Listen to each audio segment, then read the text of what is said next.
I really had fun playing the game. I did. Get ready to throw it to you. Adrián Beltré walks the home plate. He's got his helmet on backwards.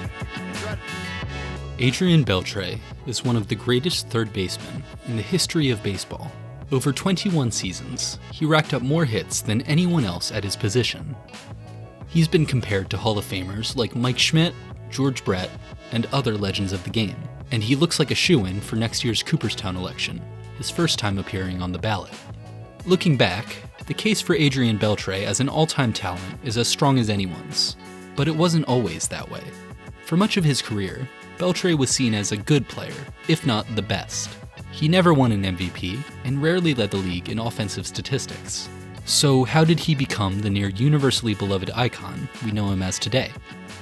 This video is about a different kind of great. Mike Schmidt, George Brett, guys like them spent years in front of cameras and on the covers of magazines. Beltré spent 12 years in the league before his first All-Star game. His career has been called almost boringly steady. Adrián Beltré is a lot of things. Boring is not one of them.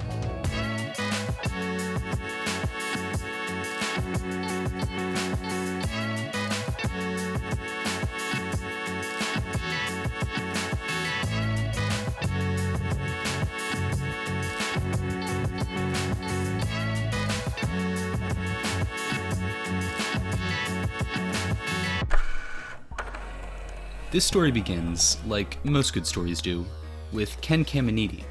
Caminiti was a fixture on the early 90s Astros team that included Hall of Famers like Craig Biggio and Jeff Bagwell. He was also Houston's third baseman for over a decade, and was a favorite of both fans and his teammates. Some of you may remember him as MLB's first admitted steroid user, but before that, he lit up the Astrodome with diving catches and a cannon for an arm. He was also the favorite of young Adrián Beltré, who watched Caminiti in awe from his home in the Dominican Republic, inspired to play the same position as his favorite big leaguer. Adrián Beltré was raised to play baseball. His father, Bienvenido, was a professional ball player, and Adrián spent his childhood watching him from the crowd. When he was old enough, his father asked his good friend Felipe if he could take Adrián to some Winter League games. Over time, Felipe would also become a mentor to Beltré, and a valuable one at that. See, there was a reason Bienvenido had come to him for help. Felipe wasn't just a friend. He was Felipe Alou, 17-year MLB veteran and the first full-time Dominican player ever in the league. Years later, Alou would tell the story of how he held baby Adrián Beltré in his arms and promised that he would become a big league star. It wasn't long before that promise started to come true. Even as a young teenager, Beltré impressed with his quick bat and strong arm. At just 15 years old, he caught the eye of Dodgers scouts, who urged the club to sign him as soon as possible. The year was 1994. Following MLB's rules for international players, Beltré would not have been able to sign with the team until he turned 16. The only problem was that this wasn't going to happen until April 1995. So, knowingly or not, when the Los Angeles Dodgers signed Adrián Beltré to his first professional contract in July of 1994, they did so illegally. For the time being, though, all was well for Adrián in Savannah, where he had been sent to play for the Single-A Sand Gnats. Like several of his teammates, Adrián barely spoke English when he first arrived in the US. This was a challenge in more than a few ways, not least of which was getting food. He would order by pointing at the menu at places like Subway and McDonald's, a strategy that often ended in him going hungry for the night. In 2017, ESPN asked 50 Latin American players about their experiences dealing with language issues in baseball. Beltré revealed in his interview that he's, quote, always hated pickles. A lot of the times, the food at McDonald's came with a lot of pickles, and when I ordered, I'd just grab the food, go to the hotel, sit down to eat, and open it to find pickles. I'd immediately throw it in the trash. On the field, though, he was quickly rising through the ranks of the Dodgers farm system. He was voted the Florida State League MVP in 1997, and was ranked by Baseball America as the number 3 overall prospect entering 1998. At the major league level, though, the Dodgers were in trouble. It was the first season since longtime owner Peter O'Malley had sold the franchise to Fox, a move that quickly ushered in one of the most turbulent eras in the club's history. It started when Mike Piazza and Todd Zeile were traded to the Marlins in May. Piazza had been with the Dodgers his entire career, and was in the middle of his 6th straight All-Star season. He was the team's most popular player, and he was only getting better. But none of this stopped Fox executive Chase Carey from shipping him off to Florida 2 months into the season. In return, the Marlins sent a 4-player package, headlined by outfielder Gary Sheffield. To make matters worse, it was later revealed that the trade had been made by Fox alone, without the knowledge of general manager Fred Clare. Clare didn't last much longer after that. He was fired in June, alongside manager Bill Russell. People in baseball called it the Sunday Night Massacre. In addition to Sheffield, the Dodgers had acquired Bobby Bonilla to replace Zeal, who had been their starting third baseman. At the moment, though, Bonilla was in the hospital with an infected intestine, leaving a hole to fill at the hot corner. Interim GM Tommy Lasorda, for one, saw an answer in the form of Adrián Beltré. When some questioned whether a teenager was ready to make the jump to the majors, Lasorda responded with a question of his own. What's too soon? He was called up on June 24, 1998, roping a double to left in his very first at-bat. At just 19 years and 78 days old, this made Beltré the youngest MLB player since Alex Rodriguez in 1994. I was really nervous, he'd later say. I was thinking, whatever he throws me, I'm going to swing at it, because I can't feel my body. It's like I was floating. Beltré would play in 77 games for LA that season, and when Bonilla was traded to the Mets at the end of the year, he was cemented as the Dodgers' starting third baseman. That didn't mean things would be easy, though. Remember how I said that the Dodgers had signed him illegally? You didn't think that was going to be the end of that, did you? During the next season's spring training, Beltré told his agent Scott Boras that he was actually 19, instead of his listed age of 20. Boras took this information to the Dodgers front office, and eventually demanded that his client be allowed to become a free agent. An investigation was launched by the league, and in December of 1999, they announced that they would be suspending team scouts, fining the club $50,000, and closing their academy in the Dominican Republic for a year. Adrián Beltré, however, would remain a Dodger. On the field, Adrián Beltré was making steady improvements from year to year, and at just 22 years old, his future in LA was looking bright. He returned home following the 2000 season, just like he did every year. In January of 2001, though, things took a turn for the worse. Appendicitis, or swelling of the appendix, is a relatively common condition. In the US alone, 300,000 appendectomies are performed every year. It's a low-risk operation, and as long as the surgery is performed in time, there's even a chance you can walk out of the hospital the same day. Adrián Beltré was not in time. When they opened me up, my appendix had already burst, he said. They completed the surgery, but an infection quickly developed, leaving a hole in his right abdomen. You can't imagine how close I was to death, he'd later say.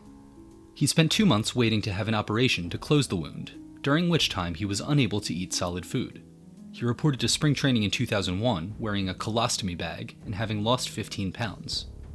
He had the surgery that March, and by May 12th, 4 months to the day after he first walked into the emergency room, he was back on an MLB field.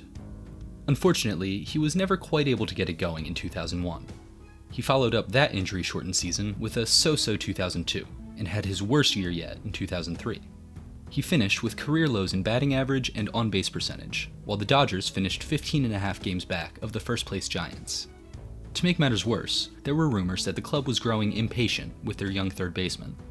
A 5 o'clock hitter is a player who crushes balls in batting practice, but rarely comes through in actual games. That's how Dodger management had described Beltré before the 2004 season, causing many to speculate that he'd be sent to the Yankees to replace an injured Aaron Boone. New York ended up going in a different direction, however, leaving Adrián Beltré in a Dodgers uniform for at least one more season. After LA brought in outfielder Milton Bradley in April, manager Jim Tracy dropped Beltré down to the 7th spot in the lineup. If he wanted to move back up, Tracy told him, he was going to have to work for it. So, he got to work. Over 22 games in April, Adrián Beltré hit .353 and slugged 7 home runs. As the month wore on, though, he started to develop bone spurs in his ankle. Now, with every swing, he felt a jolt of pain shooting up his leg. He pushed through, though, changing his approach at the plate to cut down on swings and misses. He started studying how he was being pitched to, and he noticed that fastballs, high in the strike zone, were what he hit best. In limiting himself to just those pitches, he could lower his strikeout rate and hit for more power. This change paid off big time for Beltré, and he entered the 2004 All-Star break with 22 home runs. His .315 batting average had him on pace for a career high, and he'd played in all but one of the Dodgers' games so far that year. In spite of this breakout performance, though, neither the fans nor his fellow players picked Beltré to be a National League All-Star, choosing Scott Rowland and Mike Lowell instead. Now, Rowland and Lowell did have similar slash lines to Beltré, but they also had something he didn't, at least yet: name recognition. Adrián Beltré was still far from a household name for most fans in 2004, so maybe we shouldn't be surprised that they failed to vote in droves for the Dodger third baseman who was off to a pretty hot start. Speaking of the Dodgers, they were 10 games over 500 and had just wrestled control of the NL West away from the Padres. At the center of it all was Beltré, who had become a core part of the clubhouse culture. He played cards during breaks, joked around, and talked strategy, in Spanish and English alike. Sean Green called him the perfect teammate. Rather than allow the All-Star snub to get him down, Adrián Beltré went on to turn in an even better second half in 2004. In 74 games played after the All-Star break, he had a .356 batting average, hit 26 home runs, and put up an 11.06 OPS. By season's end, not only were his 9.7 wins above replacement the second most of anyone not named Barry Bonds, they were the most of any non-All-Star in MLB history. He set career highs in home runs, batting average, slugging, and OPS, and he was able to get 6 first-place MVP votes in the same year that saw Bonds be intentionally walked a record 120 times, 121 if you count the home run derby. So when it came time to test free agency, Beltré's camp felt more than justified in asking for $8 million a year. Keep in mind that this was the same amount that the Moneyball Oakland A's had just agreed to pay Eric Chavez, their 26-year-old third baseman, for 2005. Adrián Beltré had led LA to their best finish in a decade. His manager had called him more than a cornerstone, he was the side of the building. And after a meeting with the club's front office early in the offseason, Beltré was confident he was going to stay a Dodger for life. But as the weeks went on, his phone stayed silent.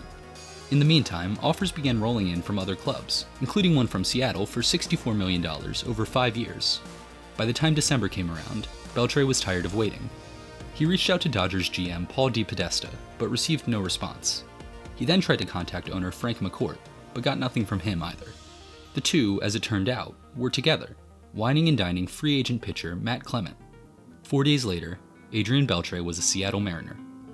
He'd be joining a team that included stars like Ichiro Suzuki, Richie Sexson, and a 19-year-old Felix Hernandez.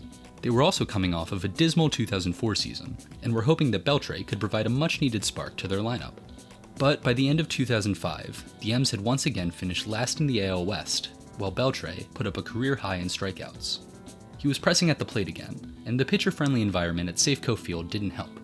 He hit just 7 home runs at home all year. The next season wasn't much better, and as the Mariners finished last for a third straight year, Beltré slid further into obscurity. He did hit for the cycle in 2008, but this rare highlight did little to salvage a 5-year stretch in Seattle that's been called something, quote, between disappointment and disaster. 2009 was the low point. In between injuries, he played in just 111 games, failing to break the double digits with his home run total. It was the worst offensive outing of his career, capping off 5 seasons in Seattle where he averaged 20 homers with an on-base percentage in the low 300s. By the end of 2009, Adrián Beltré had played in 1,681 career games, gotten 1,700 hits, and hit 250 home runs. His lifetime OPS plus of 105 was slightly above the league average, but at 30 years old, Beltré was not on a Hall of Fame pace. The Mariners offered $12 million in arbitration, but he turned it down to test the market. There weren't many callers, however, and he ended up on a 1-year deal with the Red Sox for $9 million. If inking Adrián Beltré was a low-risk third base option for Boston, he more than provided the return on investment that they were hoping for. He put up his best offensive season since 2004 and led the league in doubles, in large part thanks to having the Green Monster in left field for half his games. That summer, at 31 years old, Adrián Beltré was named an All-Star for the first time in his career. The change in scenery obviously had paid off, and he leveraged his stint in Boston into a 6-year, $96 million contract with the Texas Rangers. Now, if there was someone who could appreciate Adrián Beltré's defense, it was Rangers manager Ron Washington. Washington is renowned throughout baseball as a fielding guru, having mentored players from Miguel Tejada to Ozzie Albies. So when he said that Adrián Beltré had some of the best hands in the game, for instance, you knew that that was the truth.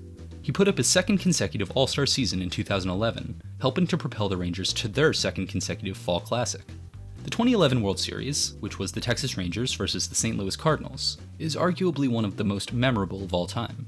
While Texas would eventually lose in 7 games, including one of the greatest in the history of baseball in Game 6, 2011 marked the closest they've ever come to a championship title. Adrián Beltré, for his part, got a hit in 5 of the first 6 games, with 4 in Game 3 alone. Through Game 5, he was hitting .412 in 17 at-bats. The Rangers, meanwhile, had been able to retie the series at 2 games apiece. By the 6th inning, Texas was looking at a 2-1 deficit. Their starter, C.J. Wilson, had been knocked out of the game, and the Cardinals' Chris Carpenter hadn't allowed a hit since the 3rd. Carpenter sat down a pair of MVP candidates in Josh Hamilton and Michael Young, and with Beltré, that would make 3. He quickly went down 0-1, but on the next pitch, he'd make Rangers history. Breaking ball is hammered deep into left, and Game 5 is tied. This wouldn't be the last time Adrián Beltré endeared himself to Texas fans.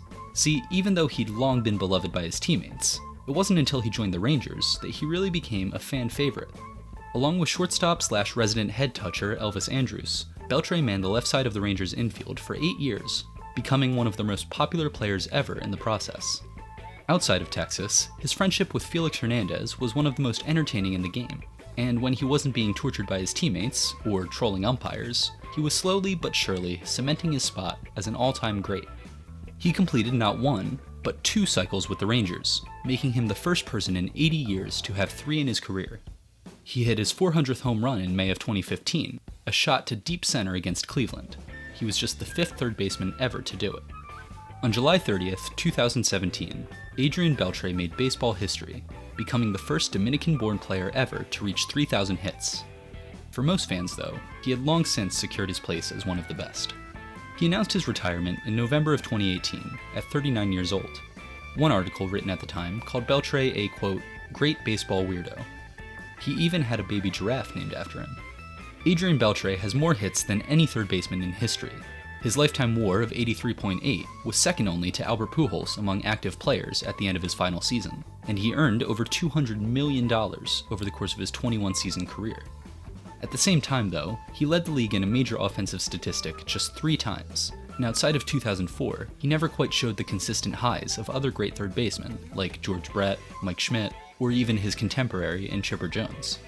He never won a World Series, he never won an MVP award, and he was elected to fewer All-Star games than Bobby Bonilla. There he is again, would you look at that?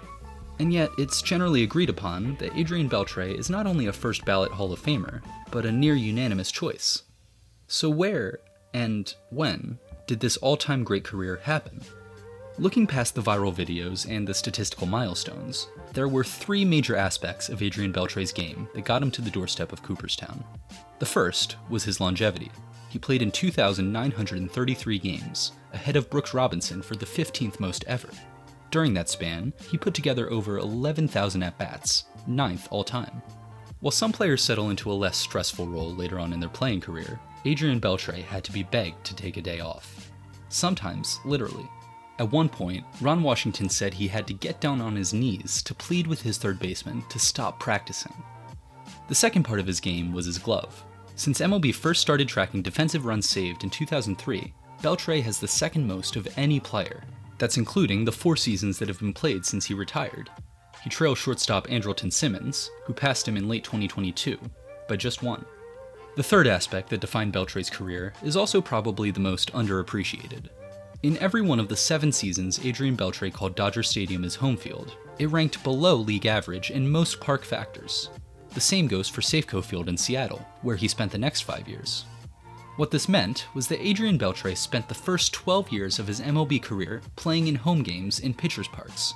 As a result, he consistently performed better on the road, including in 2001, when his away OPS was 200 points higher than at home. Combine these 3 aspects, add in a healthy dose of personality, and you've got yourself a Hall of Fame career. Adrián Beltré, however, is one of those players who's more than the sum of their parts, whose greatness, as is so often the case, cannot be explained by numbers alone. It's easy to appreciate a player like Adrián Beltré after the fact, once you can understand his body of work in its totality. And for many people, that's more than enough. But dig just a little bit deeper, and you'll find a story unlike any other. In his lifetime, Adrián Beltré has gone from top prospect, to near death, to baseball legend. Debate all you want about where his career ranks among the greatest ever, but there's no denying that the game is better off for it. Because in the end, maybe the real Hall of Fame is the friends we made along the way, or something like that.